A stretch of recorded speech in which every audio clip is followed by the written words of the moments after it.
Hey everybody, it's Retro DM Ray back again with another video in our series of the role-playing game Primer and Old School Playbook by Chris Gonnerman. Again, if you like this content, if you like this channel, please like and subscribe. Click the bell icon so you'll be notified when we upload new videos. Check out the about information on the channel to find links to buy me a coffee or join my Patreon. Or you can use the affiliate link for Drive-Thru RPG. Whatever you buy on there gives me a few cents towards having some credit to purchase some other things to take a look at on the channel.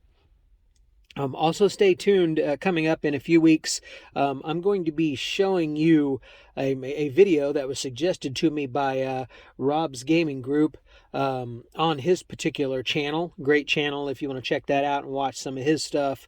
I'm going to show you what it is that I do with my wife and kids as far as when we play all together as a family. In particular, they want their dad to play with them with a character and not just run. And I, as a DM, do not like to run a player character. So we kind of play D&D in a random kind of board game style in an old school way. And so I'll kind of show you how I go about doing that and give you some pictures and talk a little bit about the resources that I use for that. I don't have a great setup to do a whole lot of production like some of these channels do. So I'll do my best to kind of just show you the things that I use and talk a little bit about those different resources that I use and kind of how we go about doing it. But I thought that was a great suggestion by Rob, so I appreciate that. And I'm going to be showing that to you here soon. All right, so today we're back in the book. We're on page 24, and Chris is going to start talking about running an adventure. So he's switched a little bit to Dungeon Master advice here. And admittedly, in this section, there's going to be some things that you won't quite understand or get a good mental picture of maybe, and so you'll need the book for this. But you might be able to do it without the book. It's just kind of up to you how your mind works with that. I do have a couple of pictures I am going to put up on the video just to show you the map that he gives and the little diagram that he shows for the way in which he produces a map or a map features little section in the book. But for now, we're just going to read through this section of these few pages and kind of go through and see how the flow works. He says in this section, which is called Running an Adventure, I'll present a single dungeon level, which you can use to start your own game. It'll be presented in much the same way as standard basic fantasy RPG adventures, such as Morgan's Fort or the Chaotic Caves. But unlike those adventures, which are written for moderately experienced game masters, it will also include guidance on how to run each room. Now, let me stop for a second and tell you, Morgan's Fort is an extremely cool basic fantasy RPG setting and adventure, and so are the Chaotic Caves. Just really, really cool. You might want to check them out for yourself. Amazon.com has them for really, really cheap. You can get them on the website, obviously, for free as PDFs to look at them yourself. All right, he says, this first dungeon level will include challenges directed at various character races and classes, so that when you run it for your own players, they'll have an opportunity to learn also. Then he gives an insert as box text. In the adventure which follows, my comments and advice will be shown like this. And he says it's best for the game master who is using a published adventure to read the entire adventure first, so that he or she will have a good grasp of what's going on. Now, I often don't do that. I will skim read the first time and take a few notes, skim read a second time, take a few more notes, and then read through the adventure. That's just what works for me. Next section he has is, this is the adventure. It's called The Abandoned Tower, an adventure for 3 to 5 beginning player characters. In order to start the adventure, read or paraphrase the box text below to the players. The old tower has stood on the hill overlooking the river for longer than anyone remembers. There's not much left of the tower itself, but according to the old stories, there's a dungeon underneath it. Some say a treasure lies buried there, but others say that monsters lair inside. He says box text in an adventure is usually meant to be read to the players. The game master should always read through the box text once before reading it to the players in case there is something that he or she wants to change. This is especially true of introductory text like the paragraph above. The author of the adventure, often called a module, may have written it to fit into his or her own campaign world, and it may need some adjustment to fit into yours. Wandering monsters. Wandering monsters, also known as random encounters, refer to monsters or NPCs met at random within the dungeon or wilderness area. An encounter check should be rolled every 3 turns. Roll 1d6 on a roll of 1. Roll a d4 to choose among the monsters below, and again as given for the number appearing. The monsters below are limited in number as shown. When the number listed have been met and defeated, no more of that sort will be encountered. Of course, those that flee may return again if indicated. Note that the encounter checks are to be made every 3 turns. A turn is a unit of game time, generally 10 minutes, used in many classic-style role-playing games. Keeping track of game time doesn't have to be extremely accurate in most cases, even though the rules may make it sound that way. Assume that anything the player characters do takes at least a turn, if the duration isn't given in the rulebook, and keep a rough count. Or just make a roll any time it seems like the player characters have done quite a bit since last time you rolled a check. Number 1, 1d4 plus 1 goblins, so 6 total. Armor class 14, hit dice 1 minus 1, number of attacks 1, spear, damage 1d6, move 20 feet, saves fighter level 1, morale 7. Hit points distributed as 3, 5, 2, 3, 5, 4. Wow, that's a lot of stuff. Let's go over it. So the first line gives the number of the encounter. Remember, we're rolling 1d4 to choose. Followed by the number of monsters, 1d4 plus 1. So we roll a 4-sided die and add 1 to see how many appear. The kind of monsters, goblins in this case. And finally, the maximum number that might appear randomly. Basically, besides the goblins that appear in the key below, there are at most 6 more of them wandering around. The next 2 lines are the monster's stat block. These are the statistics that are relevant to fighting this monster. I won't get into the detailed discussion of how they all work. That's what the rulebook is for, but I will give you a brief rundown. AC is armor class, as discussed earlier. HD is hit dice, which is for a monster in basic fantasy RPG as well as many other games, is the number of dice rolled for the monster's hit points. In BFRPG, the number of hit dice is equal to the attack bonus for that monster. If the attack bonus is different for some other reason, it'll be listed in parentheses after the hit dice figure. Number of attacks is number of attacks. This is the number and usually the type of the attacks the monster can make in a single combat round. The goblins here are armed with spears and can stab with them once per round. Damage. DAM is damage, or more generally damage per attack. These goblins do 1d6 points of damage with each successful attack. MV is movement, that is, the distance the monster can move in a single combat round. SV is save as. In basic fantasy RPG, monsters roll saving throws as if it were one of the standard classes, usually fighters. These goblins save as if they were first-level fighters, abbreviated F1. ML is morale. This number indicates the likelihood that the monster will stand and fight or run away. Generally, morale is checked when the monsters are first encountered, and then again if the monsters suffer harm or if it appears they might lose the battle. Note that the GM does not have to use morale rolls, but may simply decide what the monsters do. Let me stop there for a second. That part is a DM fiat, meaning that you have control. It is your game. It is rulings over rules. And especially in relation to morale, you decide whether you're going to use it, and when specifically you're going to roll it, and what specifically happens. So that's really important to be able to take that under your wing as a new dungeon master, or if you're an older dungeon master, to take back the control of that a little bit for yourself. Because I think in some modern games, not all, and if it doesn't work this way at your table, that's cool, but some modern games take away the idea of DM fiat, and the game just tells you can't have more encounters than these of this level, or more monsters of this particular challenge rating for a total party level, and all that other kind of stuff. Again, you don't have to run it that way in those systems. Nothing's telling you must do that. The role-playing police are not going to show up at your door and tell you to do that, of course. But their intention and their design philosophy is to kind of remove that fiat. But you don't have to run it that way. And if those systems don't work that way at your table, that's cool. He says the last part of the listing above is the hit points. BFRPG adventures usually include checkboxes, such as you see there in the convenience, as a convenience for the DM, which are little square boxes for each particular one hit point. Other games may just list the monster's hit points as numbers, in which case the DM will need a piece of scratch paper to keep track of them. So that's what all that means. For more information about the various statistics described above, please refer to BFRPG Core Rules. Now let's see the rest of the wandering monsters.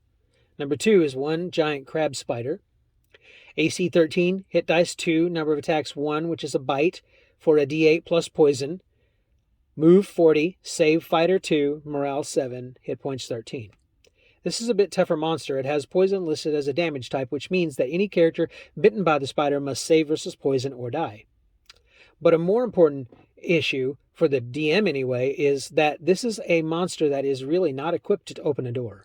So if the giant crab spider is indicated on a wandering monster check, the DM must think about how it will be encountered. Also important there to note, the book does offer some optional rules as far as poison is concerned, which old school games were, in fact, save versus poison or die.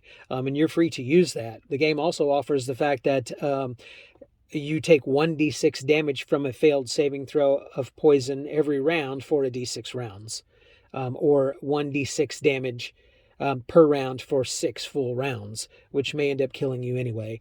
And there's a bunch of different ways you could do those save or die, or save or suck, as they call them, rolls. If the next room the player characters enter is otherwise empty, obviously you could put the monster there. If the player characters leave doors open behind them, it could sneak up on them, and this is still concerning the spider.